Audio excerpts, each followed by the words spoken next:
Partai Demokrat cukup memahami bila publik merasa bosan dengan narasi perubahan, termasuk bila ada pandangan yang menyebut kenaikan elektabilitas Anies Baswedan sebagai capres terjadi sesaat sebagai efek euforia pencalonan oleh Nasdem beberapa waktu lalu.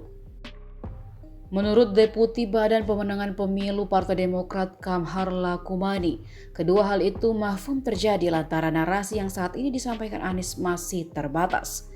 Diketahui sejauh ini baru Nasdem yang sudah secara resmi mengusung mantan Gubernur DKI Jakarta itu sebagai capres.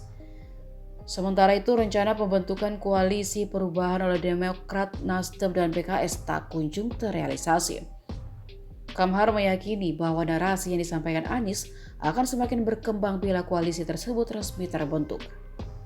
Meski begitu, Kamhar menyatakan Demokrat hingga kini masih terus mendorong ketua umumnya, Agus Harimurti Yudhoyono, untuk mendampingi Anies sebagai calon wakil presiden. Menurut dia, bila keduanya dideklarasikan sebagai pasangan calon akan semakin menambah penegasan antitesis pemerintahan Jokowi. Sebelumnya diberitakan pengamat politik dari UIN Syarif Hidayatullah, Adi Prayitno, menilai naiknya elektabilitas Anies menurut survei berbagai lembaga merupakan imbas deklarasi pencalonan presiden yang diumumkan Nasdem pada awal Oktober lalu.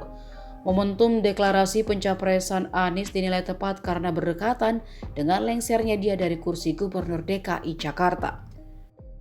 Namun demikian, Adi menduga naiknya elektabilitas Anies merupakan euforia sesaat. Kini publik mulai bosan dengan sosok mantan Menteri Pendidikan dan Kebudayaan itu. Sebabnya narasi yang disampaikan Anies dalam setiap safari politiknya itu saja. Anies juga tak melakukan manuver politik apapun.